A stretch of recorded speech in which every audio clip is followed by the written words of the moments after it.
नमस्कार, मैं रचना शर्मा चढ़ती कला टाइम टीवी देख रहे सभी दर्शकों का स्वागत करती हूं। आप देख रहे हैं हरियाणा न्यूज। समाचारों की शुरुआत से पहले एक नजर आज की मुख्य सुर्खियों पर।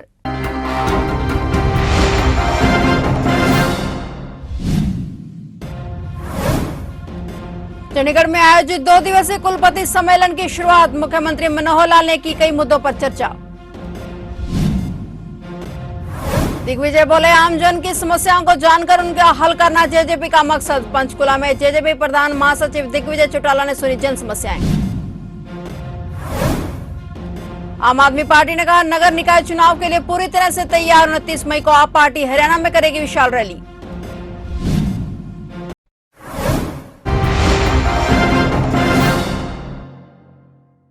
और अब समाचार विस्तार से।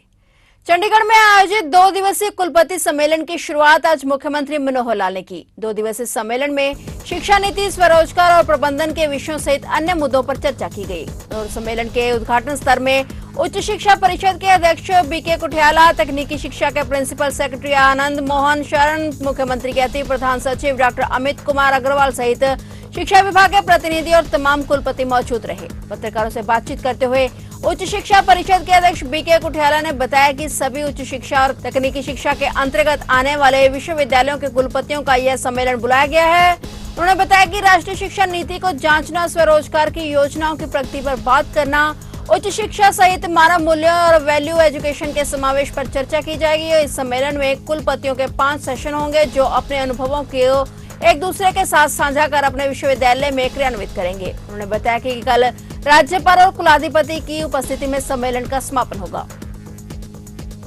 सभी विश्वविद्यालय जो उच्च शिक्षा और तकनीकी शिक्षा के अंतर्गत आते हैं, उनके कुलपतियों का 2 दिन का सम्मेलन आज प्रारंभ हुआ,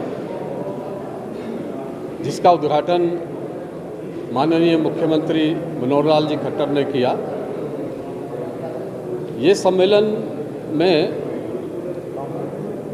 सभी विश्वविद्यालयों के कुलपति आज उपस्थित हुए और 2 दिन चलने वाला ये सम्मेलन कल शाम को 4 बजे हमारे राज्यपाल और कुलाधिपति इन विश्वविद्यालयों के वो उसका समापन करने वाले हैं। इस सम्मेलन का उद्देश्य राष्ट्रीय शिक्षा नीति के क्रियान्वयन की गति को समझना, स्वरोजगार की योजनाओं पर हमारी क्या प्रगति हुई उस पर बात करना और उच्च शिक्षा में जो मानव मूल्य और वैल्यू एजुकेशन का जो समावेश है उस पर भी चर्चा रहेगी। 5 सत्र कुलपतियों के आपस में होने वाले हैं, जब अपनी अपनी बात करेंगे और आपस में एक दूसरे के जो गुड प्रैक्टिसेस हैं उसको समझकर और अपनी अपने विश्वविद्यालय की योजना बनाएंगे। एक सत्र में एसोसिएशन ऑफ इंडियन यूनिवर्सिटीज़ की general secretary professor doctor Pankaj Mittal ji, जो राष्ट्रीय शिक्षा नीति और कोविड के बाद का जो इकोसिस्टम बना है उसमें नई शिक्षा नीति का जो क्रियान्वयन है उसको क्या राष्ट्रीय और प्रांत का दृश्य बना है उस पर चर्चा करेंगी। और जो यूजीसी और एआईसीटी ने इस विषयों पर जो जो काम किए हैं उनकी जानकारी सभी कुलपतियों को मिलेगी। करनाल में पकड़े गए आतंकियों से बरामद 2 फर्जी आरसी बनाने के आरोपी नितिन शर्मा को काबू कर लिया गया है। आरोपी को आज कोर्ट में पेश किया गया। आरोपी से पूछताछ की जा रही है कि वह कैसे फर्जी आरसी बनाता था और कितने आतंकियों को ही उसने फर्जी आरसी बनाई है। बता दें कि जिला पुलिस ने 5 मई को बस्तार टोल प्लाजा से कार में सवार 4 आतंकियों को पकड़ा था। इन आतंकियों से 3 कंटेनर विस्फोटक सामग्री, एक पाकिस्तानी पिस्तौल, 31 कारतूस, 6 मोबाइल, 1.5 लाख रुपए व 2 कारों की आरसी बरामद हुई थी। इन आरसी की जब पुलिस ने वेरिफिकेशन की तो फर्जी पाई गई। इस मामले में पूछताछ के बाद पुलिस के सामने अंबाला के अहमदपुर साहा निवासी नितिन शर्मा का नाम सामने आया। जब पुलिस ने जांचा तो पता चला कि आरोपी के खिलाफ फर्जी आरसी बनाने का यमुनानगर में भी मामला दर्ज है। प्रदेशवासियों की मूलभूत सुविधाओं से जुड़ी समस्याओं का हल करने के लिए जेजेपी जनता के बीच जाकर उनकी समस्याएं जान रही है। इसी कड़ी में पंचकुला में जननायक जनता पार्टी के प्रधान महासचिव दिग्विजय सिंह चौटाला ने जन सुनवाई की। इस दौरान स्थानीय लोगों ने दिग्विजय चौटाला को खेल, शिक्षा, सड़क, स्वास्थ्य, बिजली, पानी जैसी तमाम मूलभूत सुविधाओं से जुड़ी अपनी समस्याओं व मांगों से अवगत करवाया। जेजेपी प्रधान महासचिव ने जन सुनवाई के दौरान मौके पर ही संबंधित विभाग के अधिकारियों से बातचीत करके समस्याओं के हल करवाने की दिशा में कदम उठाए। इस अवसर पर जेजेपी पार्टी के कई पदाधिकारी और कार्यकर्ता आदि मौजूद रहे। वहीं दिग्विजय चौटाला ने कहा कि 300 अन्य राज्यों में अपनी पकड़ मजबूत बनाएगी और इस बार 5 अगस्त को अपना स्थापना दिवस राजस्थान की जयपुर यूनिवर्सिटी में मनाएगी। उन्होंने कहा कि इस कार्यक्रम के बाद यूपी और पंजाब में भी इंसो के कार्यक्रमों की शुरुआत की जाएगी। वहीं हरियाणा के शिक्षण संस्थानों में जल्द सदस्यता अभियान चलाकर 1 लाख विद्यार्थियों को इंसो के साथ जोड़ा जाएगा। हरियाणा में आगामी नगर निकाय और नगर पंचायत चुनावों को लेकर आम आदमी पार्टी पूरी तरह से तैयार है। यह कहना है पंचकुला से आप के चेयरमैन और कालका विधानसभा से प्रभारी राहुल भारती गुप्ता का।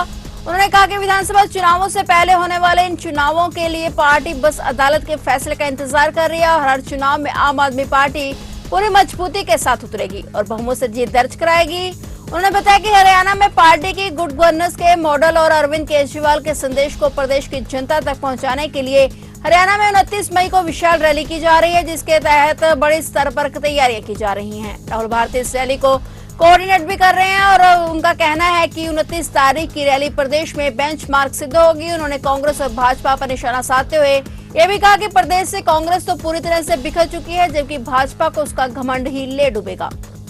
सिर्फ हमारे को कोर्ट्स की डेट की वेट हो रही है।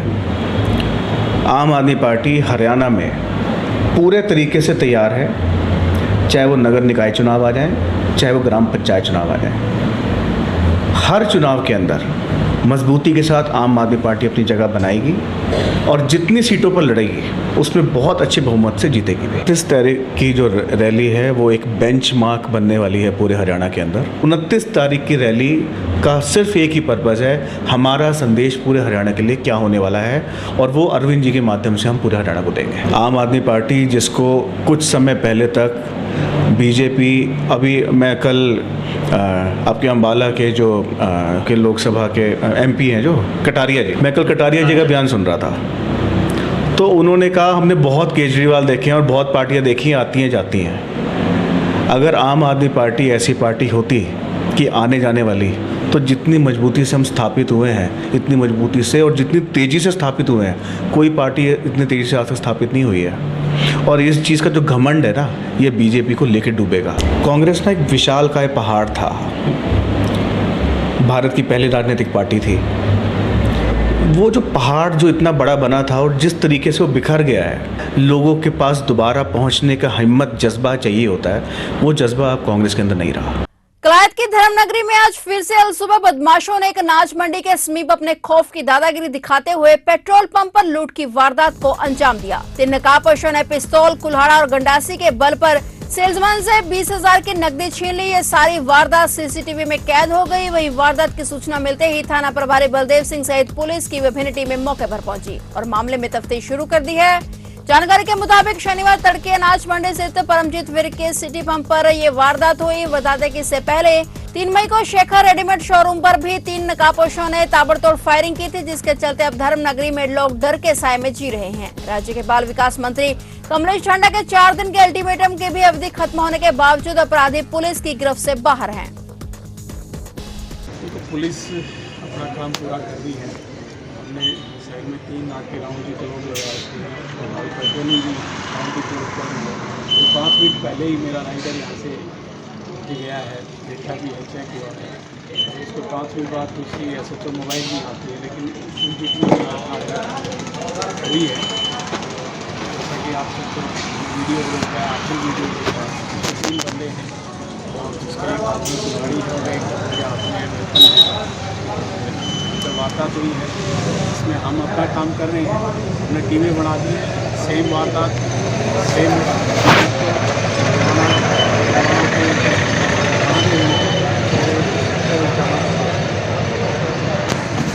सीपी साहब, ये दावा किया जा रहा है कि यहाँ नाके लगे हुए थे फ्लाइट शहर में, परमानेंट नाके, तो क्या नाकों को उन्होंने तोड़ा या वो कहाँ से, वो उनका अवतार कहाँ से हुआ? देखो, शहर में काफ़ी रास्ते हैं, गलियाँ भी हैं, आसपास में निकलते रहते हैं और भी शहर के लोग भी आते जाते रहते हैं। हो सकता है कोई चूक रही है, मैं इसमें नो डाउट आपका पर्सन सही है, कोई भी चूक रही है और उस पर हम अब और ध्यान देंगे कि हर व्हीकल को, हर गाड़ी को चेक किया जाएगा इधर, और इसको हम जल्दी ट्रेस आउट कर लेंगे, बंदे लगभग आइडेंटिफाई हो जाएंगे, क्योंकि ये काफ़ी स्पष्ट नज़र आ रहे हैं। डिप्टी साहब, लोग सवाल उठा रहे हैं कि जैसे जो बाइक सवार आए, 3 बाइक सवार हैं, आपकी गश्त यहाँ से रहती है, कि उनको बीच रास्ते जो आपकी डायल 112 रहती है, उन्होंने ना रोका ना टोका और वो बड़ी आसानी से वो वारदात को अंजाम दे गए और उसके बाद दूसरी वारदात में भी शामिल होते हैं। नहीं, अगर मेरी पुलिस के सामने आए होते तो ज़रूर चेक करते होते, वो लेफ्ट राइट से किसी न किसी को रास्ते से